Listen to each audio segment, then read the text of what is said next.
Getpuckd. Hello and welcome to another episode of Getpuckd. As with me as always is Dave and Matt. Guys, thanks for joining. By the way, this episode, which is episode 28, is sponsored by Café Victoria's. Café Victoria's is located at 8600 Langelier in Saint Leonard, Quebec, in the east end of Montreal.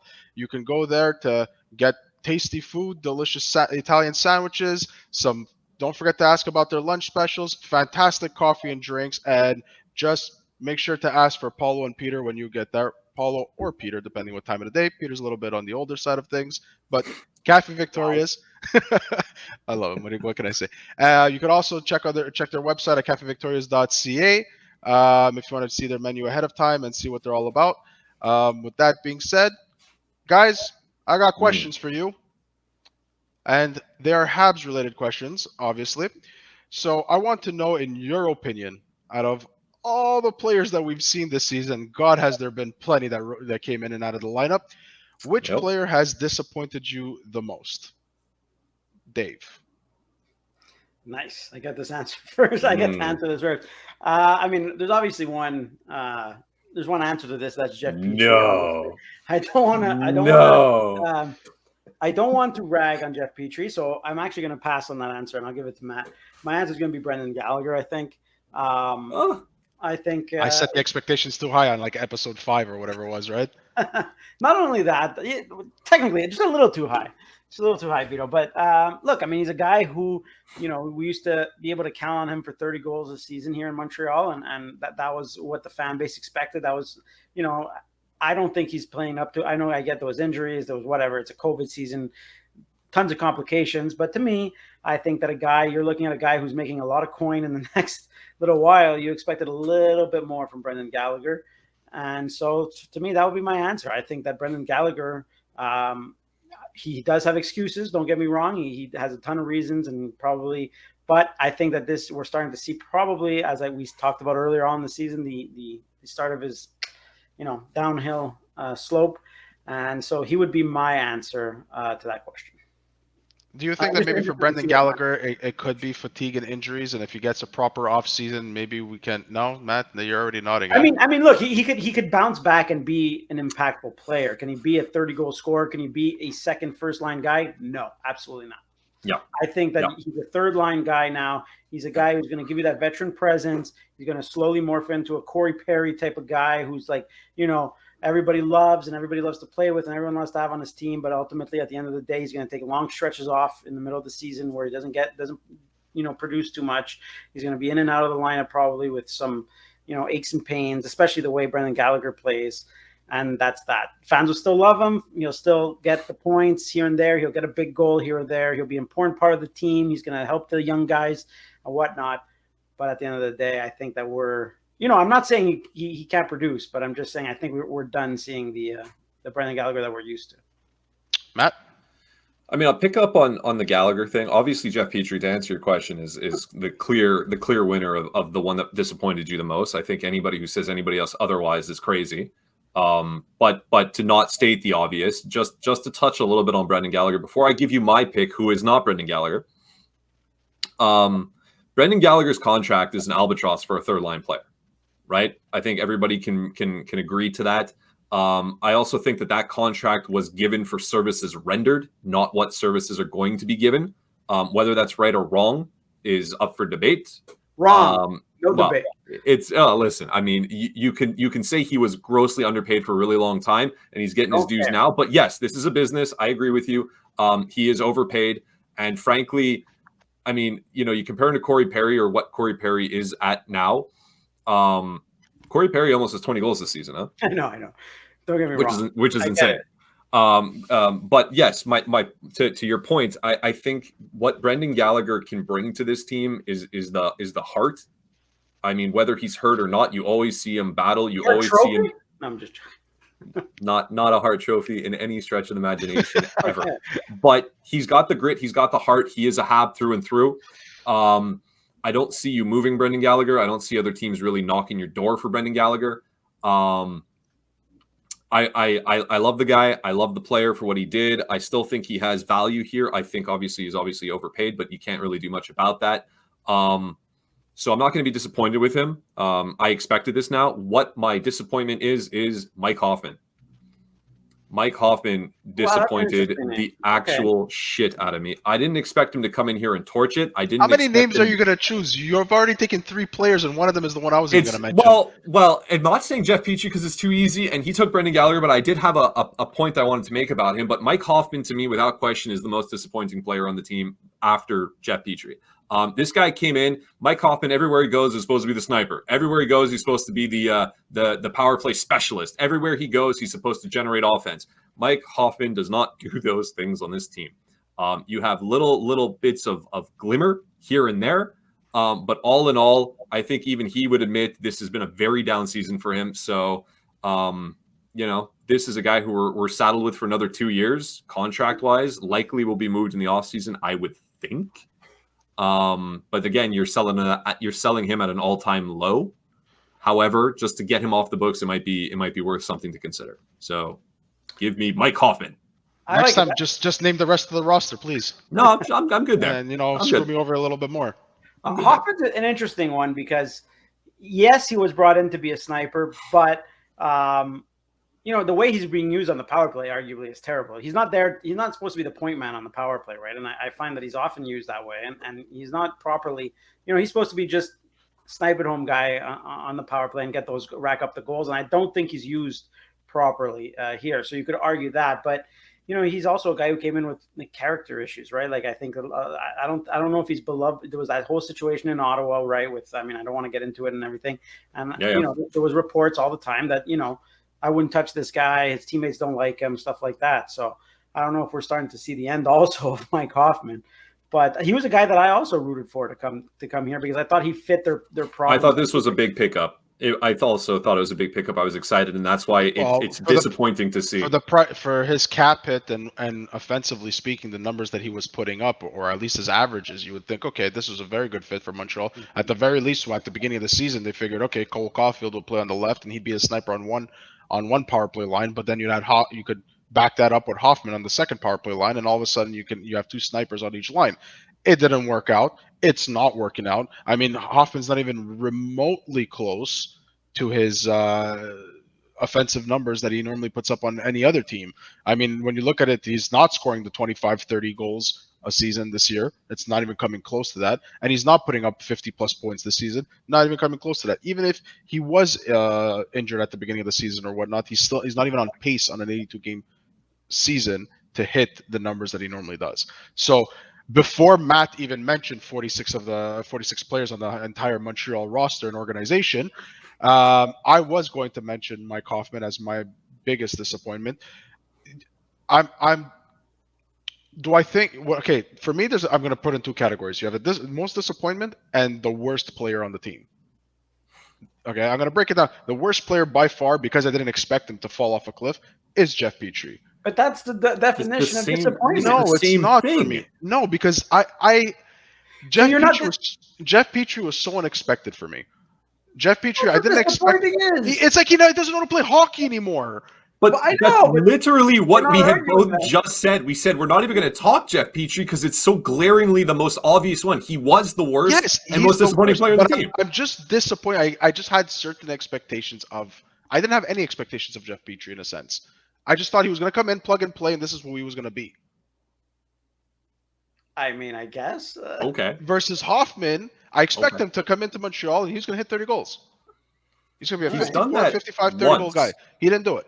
Well, he's done that once, but he's done 36 goals. He's done 29 goals in 2 separate seasons, albeit they weren't complete seasons. But he hit those. So when you look at his pace, he's a guy who he should be 25 to 30. He should be 25 to 30. So he's not even flirting with that. He has 11. Yeah, in 62 games. Yeah. In 82 disappointing. Games. Yeah. Yeah. So there you go. That's Mike Hoffman for me. I don't even know if they can. They'll be able to move him if they really want to. It's just not at the. I don't know if it would be that easy to move him, man. I don't know if the season he had. I don't know if there's gonna be any takers for a guy like Mike Hoffman. I think it's gonna be hard to move him. I think they're stuck with him for the next. I think they can move him for a loss. So you could trade him for a loss, maybe. I think they're going to try to trade him for a loss. I think so. I think I another team's going to look at him and say, but "Oh, Montreal is terrible." The thing is, guys, with the Canadiens is like, how many people are we going to take for a loss? You know, Carey Price is going to be traded for a loss. Brendan Gallagher is going to be traded for a loss. Mike Hoffman's going to be traded for a loss. Eventually, you're just going to become a loser. Like, no offense, but like, you can't keep dealing everybody that's disappointing for a loss. Jonathan Drouin is going to be moved for a loss. Everyone's going to cut. You're going to cut all your ties with anyone who's debatable and not get anything back in return of note. I don't know, man. Eventually, you do need a guy like Mike Hoffman. Still does have some promise in him, right? He can have a bounce back year next year. And he's being paid a salary where you can see him on a 3. That's not. Oh my god! Yeah, exactly. I think moving him. I think teams will take him. There will be teams that'll take a flyer on him. Teams that are probably not necessarily up against the cap, but want to take a chance on a sniper that doesn't cost too much, and maybe would be paired well with a better center than what he's been playing with in a sense. I understand that the players are going to take him, but you're not going to get what you want for him. You're going to have to take him at a loss. And again, but at this point, given that they're on a rebuild, or if you want to call it whatever word to use, transforming the team, transitioning, I think just getting the cap off is going to be good enough for Kent Hughes. I don't know, man. He doesn't have a bad cap. He was a free agent. It's not he doesn't have a bad cap. I won't be surprised if he sticks around. I won't be surprised. But I think if a team comes knocking and says, listen, we'll take him completely off your books and we'll give you something respectable back, I can also see them moving him. Okay, so either way. We've spoken about which players disappointed you. Which player do you think this year, albeit it's been a terrible year, so it's going to be hard to kind of figure it out, but which player has met your standards or has done well enough to say, okay, I'm happy with what I'm seeing, or I'm happy with where this is going, if there's anybody? Well, Nick Suzuki, I think, on the right track, right? He's not lighting the world on fire as people had expected, and same with Cole Caulfield, but you could see that they're progressing, and I think that on a season like this that's lost, that's all you can ask for, really, is a bit of progression. Obviously, you could ask for more. I think Alexander Romanov is another. If you don't have. So some people have like unrealistic expectations for Romanov, right? So like he's going to come in, he's going to be Andrei Markov or whatnot. Like if you take that out of the equation and stop with and temper your expectations for Alexander Romanov, I think that he's a guy who's progressing very, very well. They lean on him so much. He has plays the most minutes every night almost. Mm-hmm. He's very, very impressive with what he's done. He's an NHL defenseman. And, we spoke about it last year. Is he going to be a top 2 defenseman? Is he going to be a top 4 defenseman? I don't know. Probably not. But you got to be happy with what you see from Alexander Romanov. I would think his ceiling would probably be a number 3. Yeah. That's his ceiling. If he doesn't reach the ceiling, 4, 5 sometimes. A second pair. He's a very strong second pair defenseman. Second pair. Yeah. No, he's been good too. So I was going to say Romanov because Suzuki, again, for me, I knew he was going to have a better year than he did before. You could tell he's that kind of player, at least statistically speaking. Are you disappointed? Were you expecting more from Nick Suzuki? No, honestly, I didn't have an expectation in the sense that I wanted him to be a point-of-game player. If he was going to hit it, great. I think there was the potential for him to be a point-of-game player. I mean, I think a lot of people saw the Montreal Canadiens roster before, right after the Stanley Cup Finals and said, hey, they have a good chance. Look, they're adding Hoffman, they're adding this, they're adding that. And then once they saw, okay, they didn't address the Shea Weber need, or, before we found out what was really happening with Carey Price and so on, we kind of thought, okay, Suzuki's got a chance of being a point-of-game player. But my expectations were, was he going to progress from the year before? We saw he had 2 consecutive 41-point seasons, and you saw his game was evolving in certain aspects of it, defensively and whatnot. And I just wanted to make sure, or at least for myself, see that there was going to be some forward progression there, and there is. I mean, statistically, his numbers are higher. Yeah, plus minus. I mean, you can't really factor in plus minus if you're one of those that follow that on a team that's basically a last place team or one, second to last place team. But yeah, I'm happy for Suzuki. But my biggest, I think the player that took the biggest leap, albeit he makes some mistakes, but he's eating up more minutes. He's playing well defensively. You could see he's not just going and try to hit everything. Is Romanov. You brought up a name that oddly enough I haven't heard mentioned in a while. I'm just curious. Will we ever hear Shea Weber talk to the Montreal media, the fan, anything? Will we ever hear from him again, or is he kind of off to the sunset he's off to the sunset until his awkward situation gets resolved. Nobody wants to hear Shea Weber bumber around when our hardcore media asks him, well, what's your situation? Is this cap circumvention? Are you know what I mean? Like, there's no point in having Shea Weber address the media and face this media with these questions. Like, just let everyone forget about Shea Weber off the book, because eventually the NHL is going to take a look at these, these type of situations, and you don't want it to start with Shea Weber, right? No, certainly not. But I know there was a moment when, like, before Price talked to people, everybody's like, "Oh, Price has to speak. He has to speak," and Weber has to speak. He's still technically captain. Matt, it's clear now, right? Bergevin made it clear before he was let go that it's unlikely we would ever see Shea Weber. Kent Hughes has come in, and it's like we've already tried. We almost traded away his contract. He's done, and that's all we need to know as fans, as people who run podcasts, whatever. He is done as a hockey player. Will he be part of an administration for some team? Probably. And at that point, maybe only then you'll hear him talk about anything, and it probably won't even be about this. So Shea Weber does not have to address anything. He has his right to his privacy. I'm not asking or suggesting he has to or not. I'm simply saying, will we ever hear him talk again? Or next thing you hear about him is he's retiring and he's saying thanks to the organization, and then he's done. Even when he spoke, he wasn't a man of many words anyway. No, so I know. I don't want to hear this. He's gone. No. He's done. He was a great captain when we had him. I still hold on a second. The Montreal Canadiens are listening to the podcast. They think Vito or Vito says he doesn't need to hear Shea Weber. Okay, let's take him off the books. He doesn't have to talk to anybody. Take him off the books. Speaking of next captain. Since we, brought that up, who should be the next captain of the Montreal Canadiens? Barring them acquiring somebody a la Shea Weber in that sense that basically would come in and you should give him the C, is there anybody today that you're looking and say that should be the next captain of the Montreal Canadiens? Or are we going to run with 3 or 4 assistants again next year? They're going to have a captain next year. They're going to have a captain next year. Matt, who's the next captain?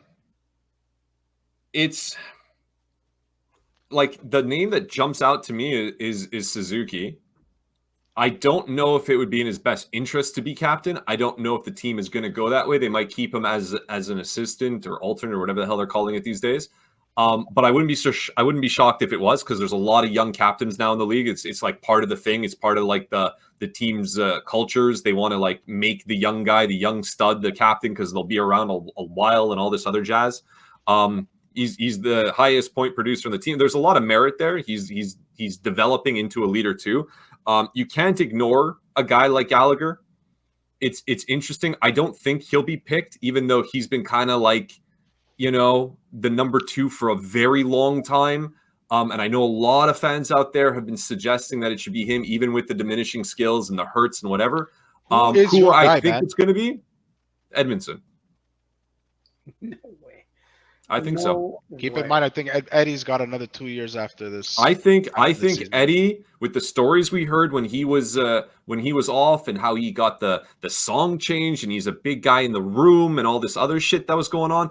I mean, I would still prefer it to be Suzuki. I still kind of think it's going to be Suzuki, but if the management of the team is thinking for one reason or another, carrying the C is going to add too much undue stress, or he's just still too young and we want to like give a little buffer, I can see a guy like Eddie putting the C on it and being that guy. He's good with the media. He speaks very well. He loves the Habs. We know the whole story with his father and how happy he was when he became a Canadian. I mean, I could see it, but I still think ultimately they're going to probably saddle Suzuki with the C. Interesting. All right. So Joel Edmondson, I think, look, I get he's a leader in the room, probably kind of like Carey Price was a leader in the room, blah, blah, blah. I don't think you can make him captain. And just for the simple fact that, like, it just doesn't fit. And again, like I spoke about this often, it doesn't fit in the Habs legacy, man. Like, you can't look at the names and then, Joel Edmondson is a captain in the Canadiens. Like, he hasn't been here long enough. I don't know. To me, it's just like it's just mediocre. It's a mediocre choice, and I hate to say it because I like Joel Edmondson a lot. I think he's a great player, and I think that he probably would make a good captain. I just don't think he fits the narrative of the Montreal Canadiens and their captaincy, and so I don't think that that's really an option or should be an option. I mean, I could see it happening. Definitely, crazier things have happened, but I wouldn't. That wouldn't be my choice. I think there's a reason a guy like Austin Matthews isn't the captain, or Morgan Riley. They're not the captain in Toronto. I think there's a reason they put John Tavares there. You see what captaincy does to certain players, right? You've seen what it did to Max Pacioretty. You see what it did. Like they crumble. It's a lot of work, man. It's a lot of work. You got to represent the franchise off the ice. There's a lot of distractions. You constantly got to be speaking to the media. There's no more days off in terms of that. You're held to a higher standard, and a guy like Shea Weber, because he came in with the respect and whatnot, he kind of, was the perfect choice because he was stoic and he didn't have to change it. A guy like Nick Suzuki coming in and being named captain, even though maybe probably down the line he should be captain, I think it's too early. I think that if you're going to have Brendan Gallagher on your team, which it looks like they're going to have to, I think you're going to have to give it to Brendan Gallagher just because he fits in the legacy of the Montreal Canadiens. And then you could point to why you have Brendan Gallagher, and instead of saying, "Oh, we're stuck with this goddamn contract," you can say, "Why, he's our captain. This is who we're building our team around. He's the face of the franchise." This is who we're building our team around. Come on. You know what it's I mean. not necessarily building on his skill set. It's building on his character, his heart, his flame. I know what he means. We're modeling it after Brendan God, Gallagher. man. He's a guy maybe with the C, gets a little bit more respect from the referees. Who knows? But wouldn't that be a tactical play? That would be the choice, because the danger, again, since they're such a young team, is that you put it on Nick Suzuki, and then he has all this pressure on him, maybe regresses, or another superstar comes in, or another, they draft another guy and then it's kind of like you're kind of, I don't know. It's just a weird situation to me. I think it's too early for Nick Suzuki. You know what I mean? It could very well be. I wouldn't be surprised if that's ultimately what ends up getting trickled out. Like, yes, we love Nick Suzuki. He signed the big contract. He's going to be here a long time. He's going to be our 1 or 2C for a long time, but he's still just a little young. We don't want to add the undue pressure. I could easily see that being the case. What I think is the case, I mean, I could see him giving it to Galley also. And again, I think you make excellent points. It's like, let's hide the fact that he's got that big monster contract and that at best these days he's a third-line winger with a mangled hand. And let's throw a C on him, and then at least maybe that'll make it'll go down a little bit better. And I'm telling you guys, like, in terms of the media, Brendan Gallagher is the captain. He legitimately is there constantly speaking to the media. Well, and you know what? I can see it. And you know what? I had a different name in mind, and Dave, the way you kind of presented the fact that Gallagher, and he's already talking to the media and kind of build the team around not necessarily a skill set, but the type of person he is. Let me guess. Byron. No, I was gonna say that I was gonna say Josh Anderson, but I really do believe Dave's right. It's gonna be Brendan Gallagher one way or another. The only way I could see it actually going to Nick Suzuki is if Kent Hughes and Gordon still think they're going on the youth movement, they're going with the future, and it's and they just say, hey, give it to him because he's the one that signed 8 years, and he's the one that's gonna, whether it's in 2 years from now, whether it's next year, in 4 or 5 years from now, we still want Nick Suzuki to be the captain, and he's already being the face of certain the LGBTQ and certain other things. He's doing certain charities, and he's already putting himself out there. But Dave, you are right about that. There's a reason why players like Austin Matthews and all those players are like that are not the captains. You want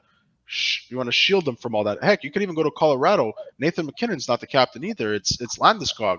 So it might be better served for Nick Suzuki right now in the short term that it is somebody else like Brendan Gallagher, who has been with Montreal for a long time, has literally been through all the ups and downs of the Montreal Canadiens in the last 15 years.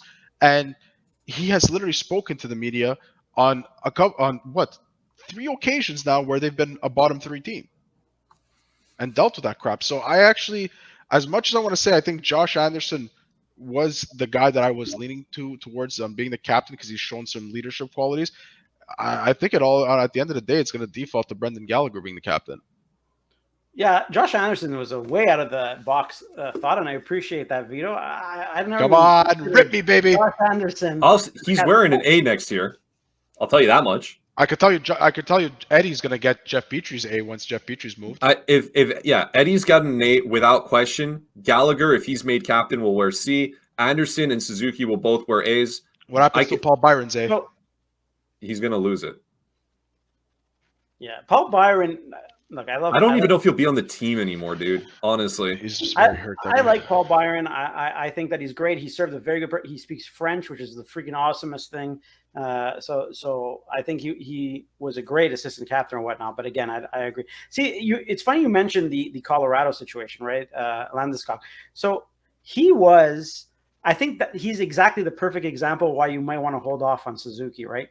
Because he was drafted in 2011, 2010, and he was named captain in 2012. Oh, Landeskog. And then they drafted McKinnon in 2013, and then it's kind of like, oh, wow, maybe we should have waited a bit before we named our. Yeah, but at the same time, when they drafted McKinnon, you're saying, okay, so the Colorado Avalanche couldn't have been expected to be without a captain, because assuming Nathan McKinnon, remember, I wouldn't say he struggled, but he wasn't the Nathan McKinnon of now. No, for sure. Right? But so I think it took. So let's say it took him 3 years to get to the level of play that you'd want him to be at, or superstar Nathan McKinnon. You're not going to stay without a captain for 6 years. No, but you can name a veteran, and that's where naming Brendan Gallagher for the next 4 years until you see where exactly your team is built. And then you slot in your next captain afterwards. I think it depends how they choose it. Because I think if you go to the locker room and the locker room comes out and they're the one that say, we want this guy to be captain, I think Gallagher is going to be your captain. If the management comes and says, we're assigning, for whatever reason, if that's the decision, they are plugging Suzuki's face everywhere. He's the future. He's going to be the franchise guy for a very long time. You don't see Gallagher all that much anymore. He was the golden boy for a long time too. Until they draft a Shane Wright or Slavkovsky or whatever. They suck next year. They get a Bedard. Then what are you going to do? Maybe. Well, listen. It's not unheard of that they switch the C. It's not unheard of, guys. And anyways, the C. Just for one last point, again, to me, is irrelevant in terms of the players. I don't think the players really care too much who their captain is. I think that it's a marketing tool, and especially for the Canadiens. I think that the days of letting it vote in the room, I think it would be a mistake to let the players vote. I think it means a lot more for being a captain of the Montreal Canadiens than probably any other team, because there is some historical thing about being the captain of the Montreal. Obviously, the original six, the captains matter. Like, I get that. I Max Pacioretty, at the end of the day, despite what he did, and he did get a bunch of 30-goal seasons with Montreal, and I think he was still a good player. Maybe he should have never been the captain, but he's always going to be known as he was one of the captains of the Montreal Canadiens. Whether people thought he was a good player or not. That's what I might mean on the legacy important, and that's why when I look at like a guy like Brian Giunta, it's just like, oops, how did he get in there? He got voted. All right, guys, I want to move on. Next question is going to be about Carey Price. So we've seen a lot of players, many players, and media, whatever, congratulating Carey Price and reaching out to the Price. From Ovi's fist bump to Sid's phone call, to Eller's pat on the back, or to Marc-Andre Fleury's nice words of Carey Price before the Minnesota game. All of which have stated publicly that they still recognize Carey Price as being one of the best goalies, players in the game. So I ask you, over the years, have some fans and some members of the media, etc., have they been too hard on Carey Price? Now, I'm not just talking about since he got his huge contract. I'm talking about during his entire 14-year career with the Montreal Canadiens. Dave, you're a member of the media. Yes and no. It's a very tough question because Carey Price was drafted and he had these insane expectations put on him, and he just seemed to always fall short. And I mean that in the nicest way. And fans were hard on him. And I remember him being, the whole Price and Halak debate, and how many people hated on Price, and Price has to be the one traded. Price has to be one. It's Halak all the way. Okay, so he had that era of his career. Then he had the next era where, I remember him putting his hands up in the air at a game at the Bell Center as the fans gave him the Bronx cheer, right? And that was the next era of him constantly being underwhelming, and he couldn't perform in the playoffs. Remember, that was the knock on him. He was good in the season, but then the playoffs came around, and he seemed to beg off for a bit among the fan base. And then came the next, and there's always seemed to be an era where he proved to be a disappointment. And arguably, you could argue the only real time, other than his Vezina Hart Trophy season, obviously there's that season, and there's the Cup run, right, of last year, that really stands out in terms of Carey Price's career. But he's always recognized as best in the world, right? Carey Price, best goaltender in the NHL, best goaltender in the NHL. There's a reason for that too, right? And one of the reasons is that is if you ever looked at how many times he's bailed out the Montreal Canadiens and the shitty rosters he's had in front of him, and at the same time you had people like Martin Brodeur calling him the most technical sound goalie and stuff like that. So that's why he has that reputation of also being the best in the world, or one of them. 100%. Again, I'm not saying that he didn't deserve it. I'm just saying that when you have that label attached to you and you have zero results, that's when I think it becomes fair to question, and it gets fair to become harped on every single day. And when you sign, then eventually you sign, the next era is him signing this massive contract that takes up so much of the team. And that's zero other NHL teams are built that way, where they have $10.5 million invested in their number one goaltender. Well, of course. There's two other goalies, though. Two other goalies that are earning that kind of money, Vasilevsky and Bobrovsky. Okay, but what I mean is that, like... No, I get what you're saying. I'm just saying that there are other goalies that are paid that much, and if you look at Vasilevsky, it's just look at the team in front of him, but he is Vasilevsky, and he's probably today the best goalie in the world, albeit on probably the best team in the NHL, or at least one of them. Like how many years Carey Price played? I don't even remember. He's 2007, right? So it's been 15 years. So 15 years, and like how many times has he been in the candidate for Vezina Trophy? Really? Few times. I think Sving's been nominated three or four times. When Martin Brodeur was in the league, when Patrick Roy were in the league, they were constantly every year Vezina. But this guy is supposed to be the best in the world. Supposed to be the best. Well, it's because he's had a really bad team in front of him for a very long time. Think about it. His best centers in front of him, they are in candidates. I understand that. I get it, and that's why but it goes hand in hand, right? And I'm sorry for the cards Carey Price was dealt and whatnot for who were his centers and who were his team, but the fans are going to have to take it out on somewhere, and the fans are going to get frustrated somewhere. You know what I mean? And it's just, I don't know. To me, it's like he does warrant a little bit. Obviously, not as much as he's getting, and obviously not as much. Like people shouldn't be, that I don't know who it was in the media saying, "Oh, he still doesn't speak French." Like he obviously doesn't warrant all the hate and all that stuff. He's been great, but the thing is that if you're gonna look back like 20 years from now, and you're gonna look back and be like, Carey Price was the best goaltender ever to play for the Montreal Canadiens, but there's literally zero to show for it. No, well, he's not. He's not the best goaltender ever to play for the Habs. Wow, some people will argue it. Well, I'm sure some people can. And maybe if you look at the stats and you look at the fact that he might have the most wins ever and et cetera, you can make like a argument based on statistics. But, it ultimately comes down to championships. I think that's where you're getting at. Like he never won. And at this point, maybe potentially he might never win. So that will always be a knock against him. But I equate it back to like a football thing with Dan Marino, right? Like Dan Marino in his first year went to the Super Bowl. He lost and he never went back since. But Dan Marino, you talk to anybody, is in the top 5 quarterbacks of all time in the sport. Not even his team. Forget his team. He'll always be the greatest Miami Dolphin ever. But like the sport. So I don't necessarily think maybe Carey Price is the top 5 goalie ever in the NHL. But you can make some arguments that he should be in the top echelon of goalies when you talk about the Habs. Now, to answer your question, again, I hate to say it's kind of like a yes-no, like Dave's saying. I firmly believe that sports, professional athletes, the same with like anybody who's in the media, anybody who's a celebrity, right? If that's your chosen profession, then it comes with the jeering and it comes with the fans, if you will, giving it to you for whatever the reasons. They're the paying customers. They're the reason why you're given the salary you're given. So you need to take it. Where I draw the line is you don't attack people for their personal lives.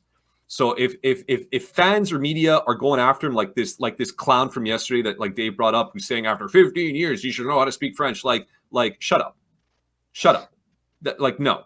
That's not how it works. You want the management of the organization to have to speak French? They do. That's one thing. You can't expect people to come here, players, and all of a sudden learn French. It'd be nice if they did, but you can't force it on them. You can't expect it. And so when you attack people personally, no, that's wrong. And I do believe that Carey Price and frankly most people in Montreal on the Habs probably get it worse than almost any other team in the league. Anybody who plays here has a much higher level of standards placed upon them They have a much bigger level of expectations that are immediately placed on them at the start of every season. That's why this team is so difficult to have adopted a rebuild, because the fans here refuse to let you lose for a prolonged period of time to ultimately get the high picks. And that's why there's been mediocrity here for so long. But you have to factor in, there's also, when it comes to Carey Price, or when it's come to Carey Price, it hasn't only been the Montreal fans.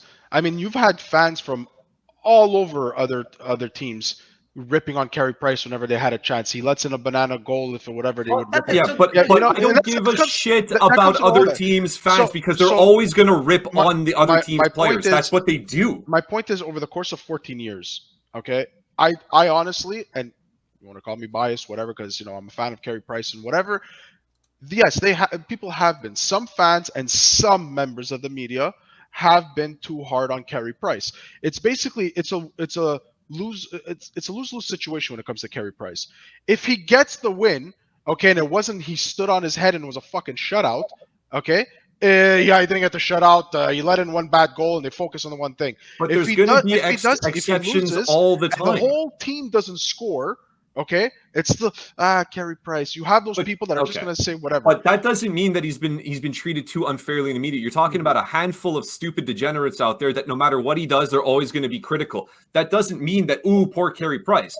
In the whole picture, he's been treated like most superstars on their teams get treated. In any market, they play well, everybody sings their praises, their gods. They play bad, they get shit on. Are you nuts? Are you nuts? Austin Matthews could go on a 20-game streak of not scoring a single goal, and you're going to have the Toronto Maple Leafs fans being, Austin Matthews is the next coming of Jesus. If anything, man, look what they're doing to look what they did to Mitch Marner. Mitch Marner's not Austin Matthews. But they want to get rid. Look what they're doing to John Tavares. Look what they're. That's not true, man. He's having himself the best Leaf season ever. The only reason you think that is because Austin Matthews has never gone 20 games. That's right. Pointless. And wait. Austin Matthews goes 6 games pointless. He's going to get shit on, man. He's just that good of a player that doesn't happen. So you can't use that as an example. Even if he does get shit on, he'll never get shit on to the degree that Carey Price has had to go through. I strongly disaagree with that. I also strongly disagree with that. As much as I kind of want to give it to the Toronto media, and I hate how it's always about they're Canada's team and all this other shit, their scrutiny is on par or higher than it is here. Without question. 100%. Without question. I would not want to be Austin Matthews when he goes in a slump. I wouldn't want to be any of those guys when they go in a slump. John Tavares was getting ripped on day in and day out because he couldn't fucking score a goal. William Nylander gets railed on. And if you look at his 5-on-5, it's 32 goals this season. It's unbelievable, and people want to trade him away for nothing because. All right. But anyways, to touch back, just one last thing for Matt. Like you talk about the cups, but look at Henrik Lundqvist. Okay, for example, he doesn't have any cups. Okay, but he's well regarded. Why? Because of his consistency. And the thing with Carey Price, at the end of the day, is that when you're when you're a franchise goaltender that's drafted 5th overall, when you're a franchise goaltender that's drafted ahead of a guy like Andrzej Kopitar, when you're a goaltender like Carey Price, who is now getting paid $10.5 million, there's too many times where he's been outplayed and inconsistent. He got outplayed by Yaroslav Halak and lost the net. He during that first stretch. There's times where he let out in those banana goals and stuff like that. There just hasn't been a consistency of Carey Price, top of his game consistency. I think that's the knock on Carey. I think when it comes to the Montreal fan base, Montreal Canadiens in general, we put our goalies on a certain level. Okay, when you look at the goalies that Montreal's had in the past, the ones that were called franchise-defining goalies, the Patrick Roy, the Ken Dryden's, all those big names. The moment you hear Carey Price says he's the best, he was the best Montreal Canadian, and they put that, it automatically gets people to say, no, he's not the best for X, Y, and Z reason. Oh, he's shit because he let in those goals. We as a fan base look at our goalies in a different light than other teams. Yeah, that's true. Look at Huet. Look at the love that Cristobal Huet got. He was not a very good goaltender, but he was beloved here. He was loved. Sure. And, same goes with Halak, but it's been proven. He's not a very good goaltender also. He's not a starting goaltender in the NHL. But people loved him here during that run. People, for sure, the goaltending position here is like it's a myth. It's a legend thing, right? And the big name goalies that we've had in the past, not Hubert, not Andy Mogul. I'm talking about like the Patrick. Andy Mo. No, but just to say, because those guys have been there, Love Jeff that. Hackett's and whatever. I'm talking about the Jocelyn big name Thibault. goalies, the ones that you actually say their jerseys got retired or whatever. They won cups, and Carey Price unfortunately couldn't bring a crap team to win the Stanley Cup. So because of that, he's never gonna. It's like Matt said, he might not be regarded as the best goalie of the Montreal Canadiens, even though statistically he is, or at least he's up there. He's in the most like you said, the most revered position in the team with a long history of some of the best goaltenders to ever play the sport. I mean, he's decided to sign the big contract here. The moment he put pen to paper and took $10.5 million and signed 8 years or whatever it is, that comes with the door open to be criticized when you don't play up to that level. One, the fans are. I'm gonna to end this point. The fans are not paying his salary. They're not paying his cap hit. Two, it was administration who gave him that. What do you expect him to say? No. It doesn't matter. All of them exist because of fans. If there were no fans, none of them would exist. He's getting paid $10.5 million. That takes a massive chunk out of this. But the fans have no say into what they signed them to. There's responsibility that comes with anything. I get that. Oh, yeah. Was he going to say no to that ridiculous contract? Fine. But that doesn't mean you're absolved of all responsibility because you get a ridiculous contract. You know what I mean? I'm not saying that. I'm just saying that we as the fans have to stop acting like we're the ones paying his contract. If you take out checks. If you take out the fringe element that you were talking about, the crazy nutters that are always going to be critical and say dumb things no matter what, if you talk only about the regular, normal, rational people, no, I don't believe Carey Price or anybody else for that matter has been treated unfairly. Cap hit aside.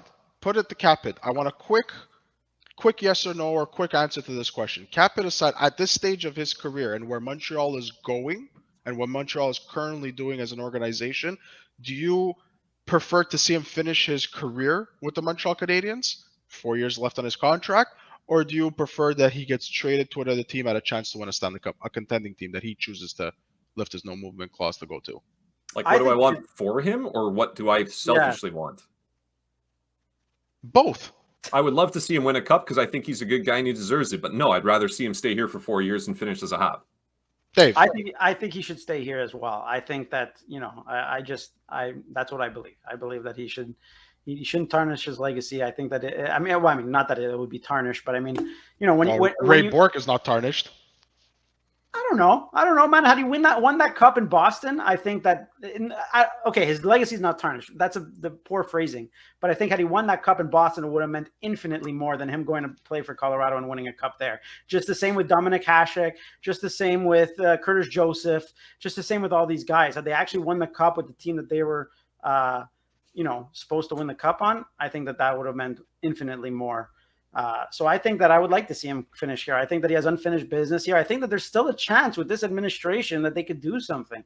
I don't think it's too late to perhaps get him a cup. And I think that, you sign him that contract, you got to honor it, you got to build around him now. And I think that hopefully he could play up to expectations.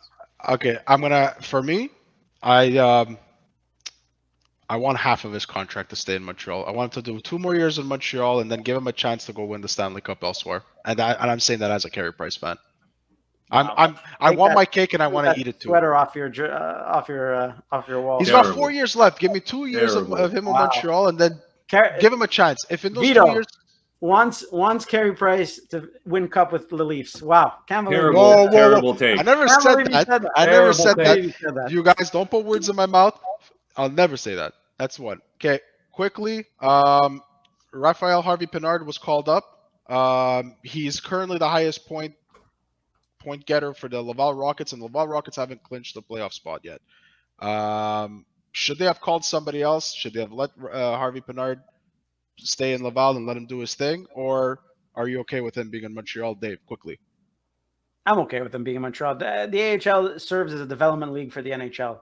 When the Canadiens need players, you're not going to go get an inferior player. You're not going to get, imagine being told, hey, you're the best player. You deserve a call-up, but, hey, we really need you to clinch a playoff spot down here in the AHL. So forego that money that you're going to get in the NHL. Rafael Harvey-Pinard has a limited chance to prove his worth in the NHL.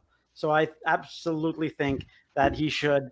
It's fine. I'm fine with it. I don't care as much as I want the Laval Rocket to do well.